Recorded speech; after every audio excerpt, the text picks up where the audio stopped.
principais espécies de tubarões e raias do Brasil. Esses animais são peixes cartilaginosos.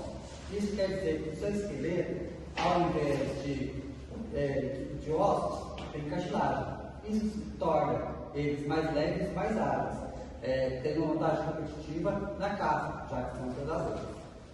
Esses animais, existem várias espécies de tubarões e raias do Brasil. E a gente vai ver isso a fundo no nosso podcast. Eles são muito importantes no equilíbrio do ecossistema, já que controlam populações, além da sua importância científica e econômica. A da raia também, por ver no fundo de rios e mares, eles levam substratos e com isso levando vários nutrientes para várias espécies do ecossistema. Esses animais, muitas espécies estão ameaçadas de extinção pela pesca predatória e pela poluição do ambiente.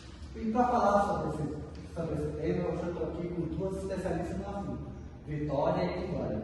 Vitória e Ivânia podem se apresentar para nós sobre isso? Boa tarde, pessoal. A gente está aqui para abordar um tema muito importante, né? Eu e a minha colega Ivânia vamos falar um pouco sobre alguns animais da vida marinha, né? É isso mesmo, gente. E a nossa formação, nós somos biólogos de formação, tá bom? E nós estamos em processo de especialização exatamente em zoologia.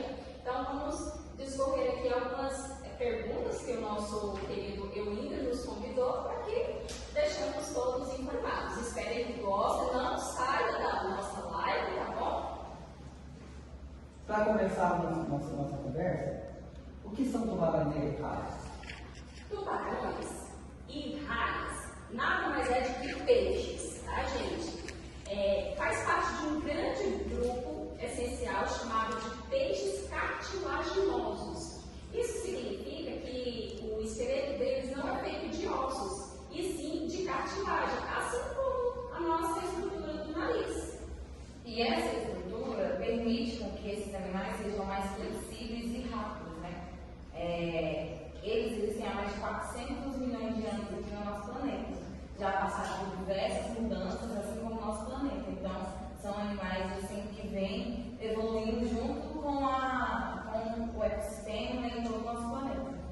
E só, várias pessoas já estão fazendo perguntas, e a Deus vai fazer uma pergunta para vocês. Qual a principal diferença entre tubarões e raias? A diferença é mais fácil de perceber, né? Primeiro é o tamanho de um tubarão e o tamanho de uma raia. A outra diferença é o formato do corpo. Tubarões são alongados e nadam constantemente. Já as arraias, elas são achatadas e vivem mais no fundo do mar, do oceano, né? As suas nadadeiras parecem asas, o que permite parecer que elas estão flutuando dentro da água, né? Inclusive, a gente tem uma brincadeira que a gente pequeno fala, vamos soltar raia, né? Que a gente vai soltar pipa, né? Associando ao animal, né? Como se estivesse voando mesmo.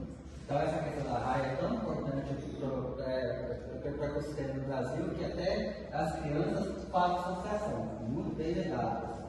E agora o nosso ouvinte Vinícius fez uma pergunta. Quais os tubarões são mais comuns no Brasil? No Brasil nós temos vários tipos de tubarões. E temos um deles, o tubarão tigre, o tubarão martelo e o tubarão lixa. Nós temos também o tubarão branco, que também já foi visto no Brasil, mas ainda se vê por raridade, tá? O nosso litoral brasileiro ele é muito grande, né? Então abriga várias espécies de tubarões, principalmente em áreas de Recife, né? Essas regiões mais profundas mesmo. A nossa ouvinte fez uma pergunta. E todo tubarão branco aparece mesmo no Brasil? Sim, existem registros confirmados da presença do tubarão branco no Brasil. Mas, como eu disse, são ocorrências raras, de forma esporádica. Então, o tubarão branco ele prefere as regiões onde tem mais águas frias, né? E onde tem bastante oferta de alimento, né? Ele prefere mamíferos que vivem nos mares, né? No Brasil é considerado uma espécie residente, ou seja, ele vive por aqui ou está em constante mudança. Temos alguém aqui no Flávio, que está preocupado, perguntando se o tubarão-tigre realmente é perigoso. O tubarão-tigre, ele é um predador de grande porte e está entre a espécie com o maior número de registro de incidentes no mundo, tá? Isso se deve principalmente ao seu tamanho, à força e comportamento oportunista na alimentação. Digamos que ele não é de fato um predador, porém ele tem a oportunidade de se alimentar e ele não vai perder. O tubarão-tigre, ele não tem o ser humano como algo para se alimentar, né? Tanto que os registros de ataques de tubarões, tigres, a seres humanos são extremamente raros, se a gente considerar a quantidade de banhistas que a gente tem nas praias, né? Então, a gente pode considerar que os ataques são mais algum tipo de confusão e não algo de defesa mesmo do animal, até porque somos nós que estamos invadindo o ambiente dele. Perfeito. Nosso ouvinte é o Valmir, que pergunta aqui por que o tubarão-martelo tem aquele formato diferente na cabeça? O tubarão-martelo, aquele que tem a cabeça assim, parecida com o martelo, é chamado de cefalopóleo. O que é cefalopóleo?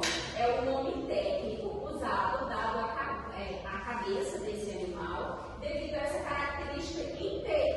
O que isso se representa? Representa uma adaptação evolutiva que traz várias vantagens para que esse animal se torne um predador superior. E essa cabeça achatada, né, dele permite também que a visão dele seja melhor para encontrar predadores, né? E ela também se deixa mais sensível aos sinais elétricos emitidos por outros animais dentro do fundo do mar, né, que ficam escondidos ali na areia e tal, e ele consegue detectar esses animais, né? Então, a água mais turva, ele vai conseguir detectar outras espécies ali por perto, mesmo devido à facilidade assim, de campo de visão de perceber esses sinais elétricos. O pessoal está participando muito do nosso podcast, a nossa ouvinte Adriane perguntou: e o tubarão-lixo? Como é ele? O tubarão-lixo, esse que está aqui na tela, é considerado uma espécie de comportamento mais calmo. Ele costuma permanecer no fundo do mar, principalmente em área de declive e região costeiras mais rasas. Ele é um tubarão que tem hábitos noturnos, né? Então ele prefere caçar mais à noite, né? Ele se alimenta de peixes menores, de moluscos. É muito raro o ataque desse animal, porque geralmente ele é muito pacífico, vamos dizer assim. Você falou de ataque, uma pergunta falando sobre isso. Os tubarões realmente atacam por instinto assassino ou isso é um mito? Essa ideia que o tubarão é um assassino natural é muito mais construída pela mídia do que pela ciência, tá? Os tubarões são predadores sim, mas agem por instinto de sobrevivência e não porque eles gostam mesmo de tocar o terror. Nós temos mais medo dos tubarões do que quer dizer, os tubarões têm mais medo de nós do que nós deles, né? Os ataques, como eu falei, são extremamente raros, né? Não é algo a ser feito, né? Porque ele como é que fala? Ele não aceita, o ser humano ele não é um experimento, né? Então é algo realmente de defesa. Vamos agora falar um pouco sobre as arraias? Quais são as principais arraias no Brasil?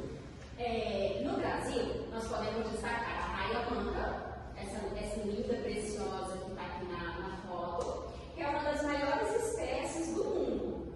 Nós temos também a arraia viola, essa aqui, ó, que ela é linda, bastante encontrada em áreas costeiras e também diversas espécies de raias de água doce. O Brasil, ele abrange uma grande diversidade de arraias, né? Então, elas vivem mais ali nas bacias do Amazonas, do Paraná. Isso mostra o quanto as nossas águas são ricas, né? E o quanto a gente deve preservar essas espécies. Muito bom. Várias perguntas. Fábio fez outra pergunta. é verdade que alguma raia consegue viver tanto na água doce quanto na água salgada? Como isso é possível? Sim, é possível. Algumas espécies têm essa capacidade. Enquanto a maioria das raias vivem no mar, existem outras espécies que vivem exclusivamente em rios, como acontece em várias regiões do Brasil, né? E assim, ela tem um mecanismo impressionante, ela consegue regular a quantidade de sal no seu corpo, né? Mantendo um equilíbrio e conseguindo conviver em lugares, em ambientes diferentes, né? Que permite a sobrevivência delas em lugares que outras espécies não conseguiriam sobreviver. Olha, uma curiosidade muito interessante é que se eu pegar uma raia que vive lá no oceano, lá na água salgada, e trazer ela para o rio de água doce, ela não vai sobreviver. Ela costuma lá, com o sal do mar de lá, mas ela não consegue sobreviver aqui na água doce. Perfeito, muito bem respondido. E temos uma pergunta: as arraias são perigosas? De modo geral, não. A maioria das espécies das raias não representa perigo para os seres humanos. Porém, quando se há contato direto nela, ela quer se defender. Algumas espécies de arraia possuem um fenômeno na cauda, né? O que acontece é que alguns vivem ali em águas rasas e pessoas costumam pisar em cima dela. E como forma de defesa, ela usa esse ferrão, né? Para se defender. Uma possibilidade que a gente pode fazer para prevenir que ela possa, né, nos machucar é você andar, seja em uma água turva ou uma água clara, arrastando os seus pés, tá? Quando você arrasta os seus pés, ela assusta, porque crispou nela, ela quer fugir do ser humano. Porém, se você for pisar em cima dela, ela vai usar o sistema de defesa e vai acabar te trazendo muita dor, porque o ferrão dela tem toxinas. Então, queridos ouvintes, uma importante dica para quem gosta de paraguaio, né? Andar com os pés arrastando para evitar que isso seja ferroado pela raia, né? Nós somos de Maurício perguntou novamente: por que os tubarões são muito importantes para o mar? Os tubarões ocupam o topo da cadeia alimentar em muitos ambientes marinhos. Isso significa que eles ajudam a controlar as populações de outros animais, principalmente os peixes e espécies intermediárias. Quando os tubarões diminuem, isso pode acontecer um efeito drástico na cadeia alimentar, porque algumas espécies vão aumentar demais, né? Então, acaba desorganizando todo o ecossistema. A presença dos tubarões mantém o equilíbrio normal, né? E garantindo um ambiente contínuo e saudável. Então, os tubarões são muito importantes para controlar a população de outras espécies do sistema. Perfeito. Aqui a nossa queridíssima fez uma pergunta: é verdade que os tubarões são no mínimo no mundo todo? Infelizmente, eu sinto informar que sim. Estudos mostram uma redução significativa de algumas populações nas últimas décadas. A combinação de pesca intensa, até às vezes uma pesca acidental desses animais, né, vem aumentando, né, e o que causa a queda de várias espécies. Essa espécie, algumas demoram anos, né, para chegar à sua maturidade. Então, é algo que não pode acontecer, né? Já que é algo que demora tantos anos para chegar a uma idade ideal, né? Não pode ser matada sempre, porque pode acabar assim. Então, a Ivane, nossa ouvinte, perguntou: então eles estão sendo ameaçados? Sim. Atualmente, algumas espécies de tubarões de raia são classificadas como vulneráveis ou ameaçadas de extinção. Em algumas regiões do Brasil, as populações diminuíram drasticamente nas últimas décadas. Como eu falei, a pesca excessiva desses animais, a busca por carne, por uma carne diferente, né? A carne exótica. Pela carne exótica, exatamente. Vem aumentando. E